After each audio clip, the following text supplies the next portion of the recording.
Hi guys! Oh, it's been forever since I did a video, at least 3 or 4 weeks. It's been so crazy around here. I miss doing this for you guys, so I'm back with another video. I'm going to tell you guys a little bit about the last few weeks first, though. My family got so sick. We got influenza of some kind. I'm not even sure what kind. And we were really sick for 2 weeks, and just gnarly stuff. Like my little boy, he just migraines for days and fevers, and it kind of sucked. We were all really sick for 2 weeks. But our immune systems did their job, and we got over with it, and we're feeling better. But it's also been super busy around here. My little boy just turned 7 a few days ago, and I kind of can't believe I have a 7-year-old, and he's adorable.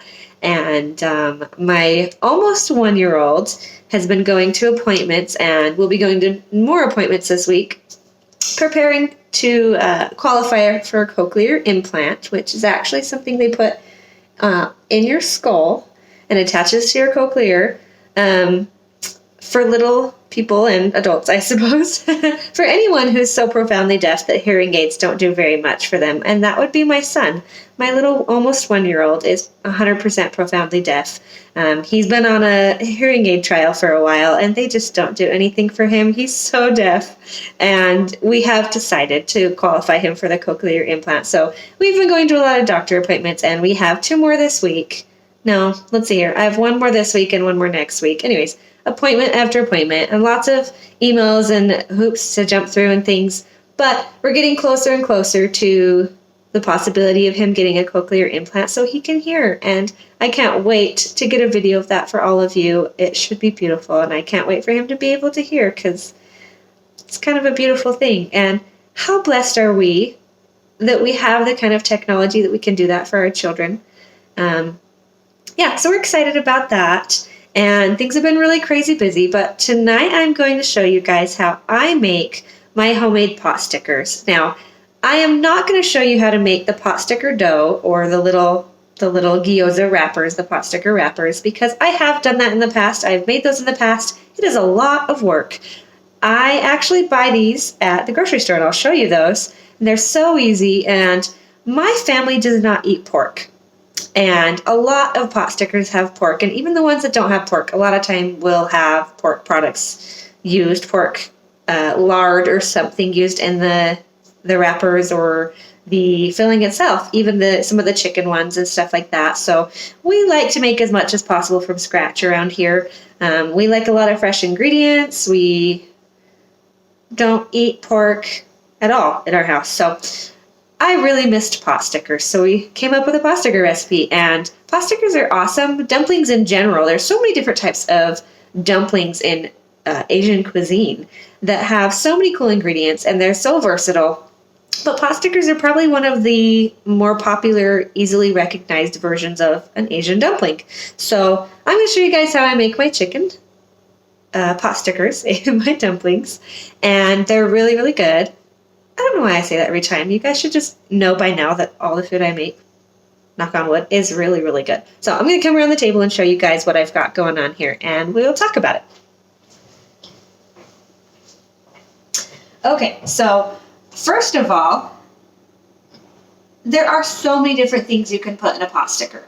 There are so many various ingredients that you can use. I've used water chestnuts, baby corn, celery. I like to use a little bit of chicken, and I've got some chicken chopped up and put in my blend tech here to process it. And then I have, today I'm going to use bok choy, so I've got about 2 cups of finely diced or minced bok choy, and I'm going to saute that, cook that up in my wok real quick with these beautiful purple onions. Now, with this recipe, I have right now about 1/4 of a red onion chopped up. You do not have to use red onions. You could use any type of onion you have. If you have green onions, go for that. If you have sweet onions, yellow onions, red onions, whatever. Doesn't actually matter. You can use whatever onion you have. Some recipes I'm very specific about certain ingredients, don't use various ingredients in some things. But this is one of those recipes where it's okay to use any type of onion you have, because it's going to taste great either way. So what I'm going to do is I'm going to take these onions and this bok choy that I've diced up really small, and I'm going to saute it up just until it's slightly wilted really fast in my wok, and then I'm going to let it cool down to room temperature, and I'm going to go do that. So I'm going to move the camera. You guys can see how I just cook this up really fast, and then I will be back. So again, 1/4 of a red onion, or whatever you have. So 1/4 of a red onion, I'd say, is about 1/2 cup of, if you did green onions, 1/2 cup. If you did any other type of onions, about 1/2 cup of really small minced onion. Then I have right here, like I've already said, 2 cups of really small minced bok choy. Like I said, I've used baby corn, I have used water chestnuts. There's so many cool things you could put in here. The more veggies, the better. That's your choice. Whatever you want to put in here will probably taste great. Whatever you do put in it, make sure it's very finely minced, because you don't want huge chunks of things in your pot sticker filling, because this is going to go in with the chicken mix I make. And let's get started. I'm going to move my camera and I'll show you guys how to saute that up. Okay, so I've got my wok here on the stove, and I'm going to explain a few things before I start, because it gets really loud when I'm sauteing in the wok. And I do turn the fan on because the wok can smoke a little bit, and I don't want the smoke detectors going off. So first of all, I'm going to throw a little bit of oil in here. This is just olive oil. If I had to measure it out, it'd probably be about a tablespoon.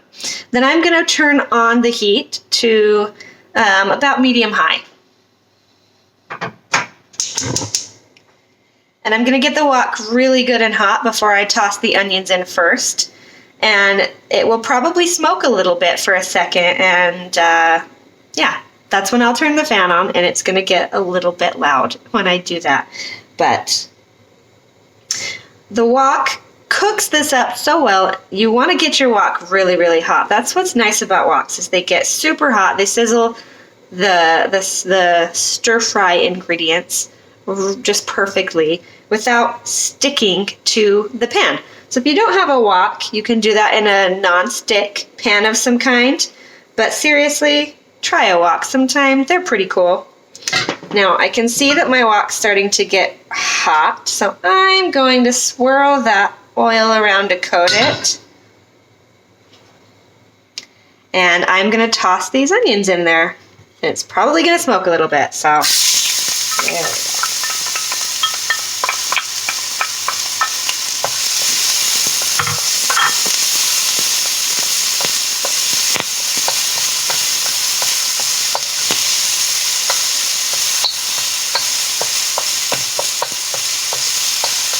You're just going to caramelize these onions down a little bit before you put the bok choy in.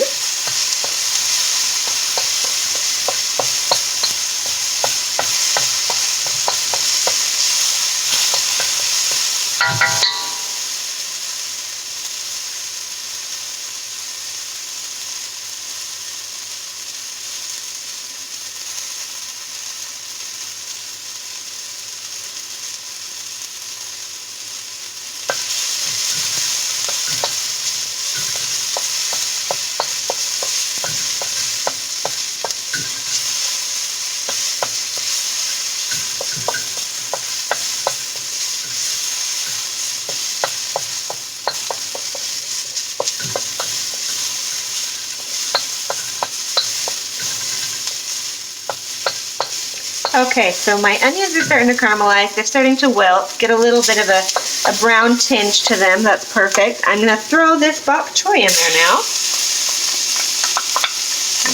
Saute that up. I guess technically, in a wok, it's a stir fry.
Okay, and that's it. I'm going to turn my heat off. And you really only want the bok choy kind of wilted. The onions are a little caramelized. You don't want it too smushy, just wilted.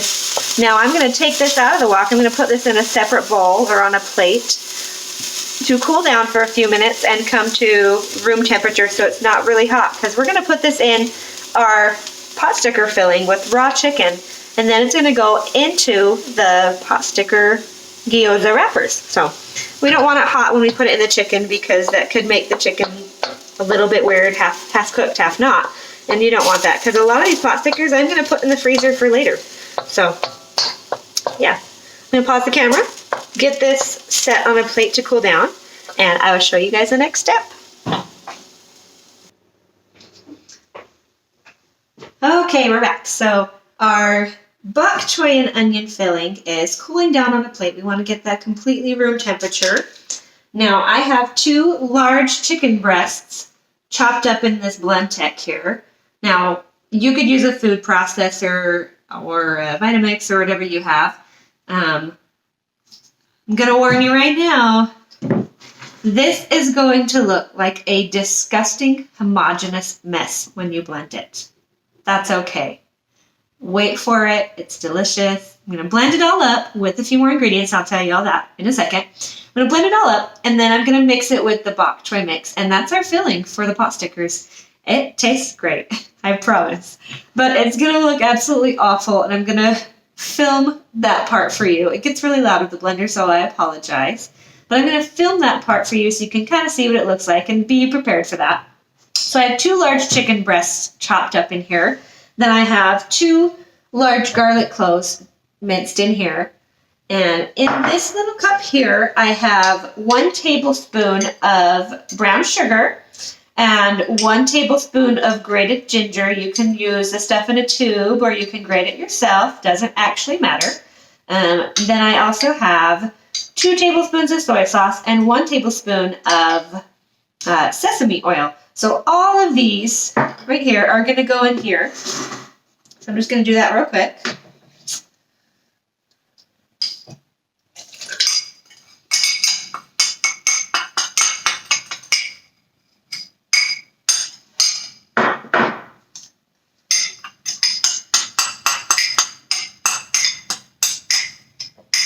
Okay.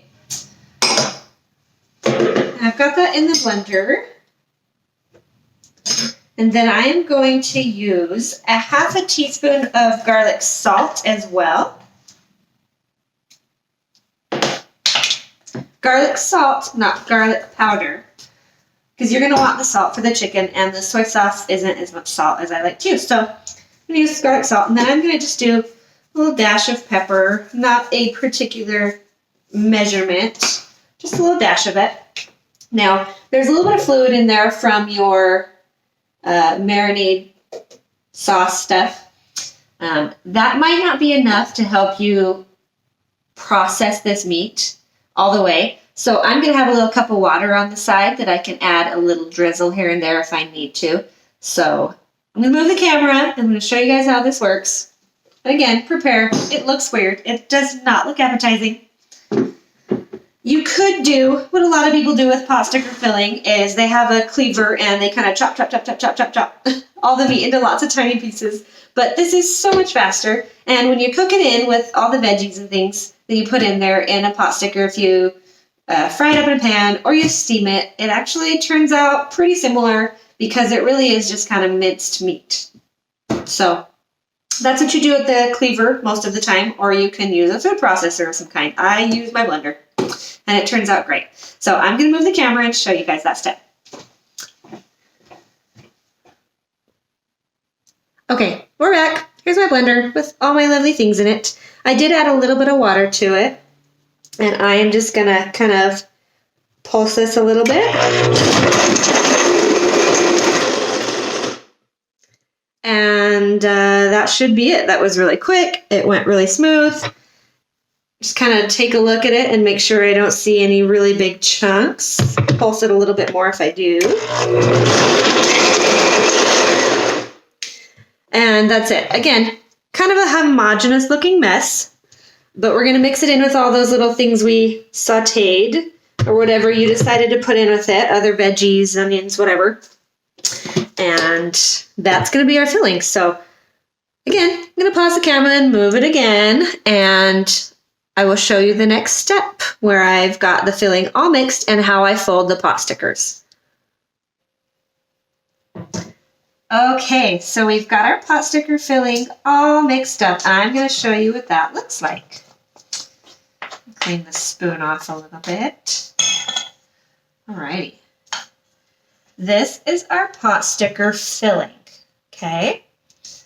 You don't use very much for a pot sticker. Use a tiny, tiny little bit. And this is going to make a lot of pot stickers. So be aware when you make this recipe with the measurements that I'm giving you, you will make a lot of pot stickers. I love that because I make a big old batch of them and I freeze them and then they're ready whenever I need them. So I don't mind that. If you want to make just a smaller to medium-sized batch, kind of cut it in half, or maybe even, well, I guess if it's 2 chicken breasts, you could really only cut it in half. You could do it in 4, so you can use half a chicken breast, but it would be kind of a lot of work for that.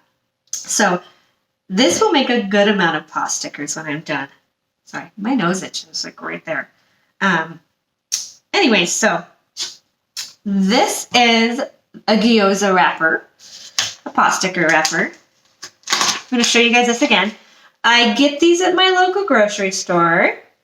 They're thawing, so they might drip a little. They come basically the perfect size.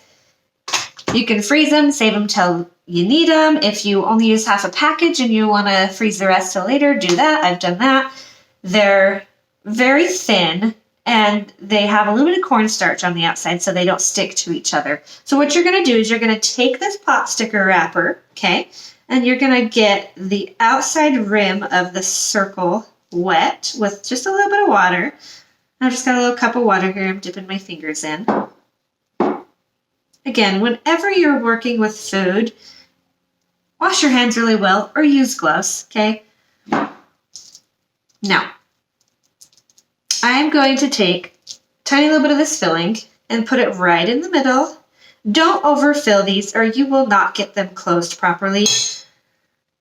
It takes practice. You will mess up a few pot stickers. So you're going to fold this right in half, okay, just like that, and pinch it. Then you're going to get the upper rim, this little crescent moon spot right here, wet. And you're going to, I'm going to get closer so you can see this. You're going to fold over one edge like that. Just fold it right over. Go to the other side. And fold that one over as well. So you've got this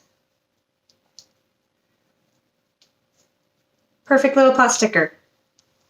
Okay? Just like that. Little pot stickers. And then you're going to do that probably 100 more times because you made a lot of filling.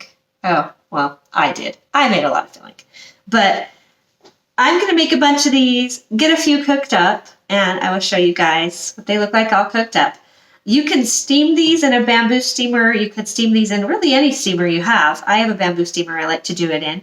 Or you can do what a lot of people do with pot stickers. You're going to put about a tablespoon or 2 of oil in the bottom of a nonstick pan. Just a saute pan, okay?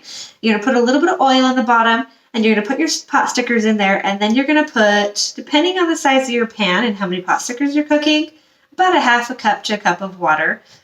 You're not boiling these things, you're just steaming them. So a little bit of water in the bottom, and you're going to put a lid on, and you're going to put it on about medium, and you're going to kind of steam them until the steam's almost all gone, and you can hear the oil in the bottom sizzling. Then you're going to sizzle them for a minute until the bottom of the pot stirrer gets kind of crispy on the bottom. Now, I have ruined so many batches of pot stickers because it's a really hard technique to get right. So don't feel bad if you ruin a few pot stickers in the process. I am going to show you what they look like when they're done. I'm going to put them in a pan with a little bit of oil and water, and I'm going to steam them down so the water's all gone, and then sizzle with the oil that's still in the pan. You don't want to add water to hot oil, okay? You add the oil and the water at the very beginning before it even gets hot. all of it goes in the pan, and then you heat it up. Because if you pour water in the hot oil, if you heat the oil at first and then pour the water in, you are going to start a grease fire in your house. Or, pretty likely you may. I've seen that happen before, so be very, very careful. And if you're worried about it, do a little Googling, find out how to put out a grease fire before you try it. And keep a lid nearby because most fires are extinguished without oxygen, so you can put the lid on really fast. But don't take my word on it. Do a little Googling and be safe about it. Steaming them is very safe, so you can always steam them. But I kind of like the crispy bottom for the pot sticker, so you can look up instructions on how to do this as well. I'm actually not going to film that part right now because, again, I've ruined a lot of batches of pot stickers before, so this would be the night that I would probably ruin a batch of pot stickers because I'm trying to film it, and apparently I get it right every time until I'm trying to film something, and then I get it wrong. So I'm going to cook them up, and I'll show you what they look like when they're done. If you want to know all the tips and tricks to cooking the pot stickers themselves, look up another video, take somebody else's advice on that one because I'm not an expert on that one. So I'm going to cook these up and I'll show you guys what it looks like when they're done. All right, guys, these are all done. Now I'm going to show you the bottom of these pot stickers so you can see how these are supposed to turn out. See that nice, crispy, crunchy fried bottom? And the top is kind of steamed. That's how it's supposed to come out.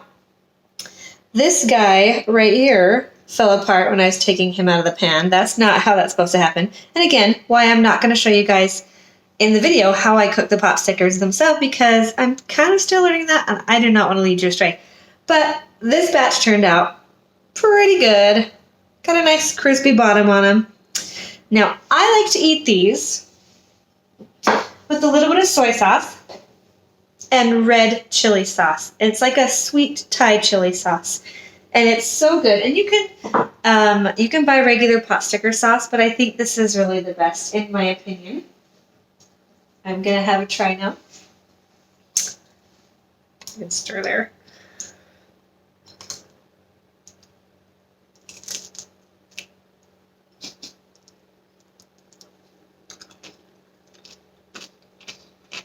Okay, this is so good. Don't be jealous. Just go make it and try it for yourself. And I'm talking with food in my mouth.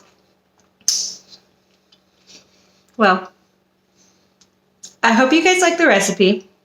Let me know what you think if you try it. God bless you guys, and good night.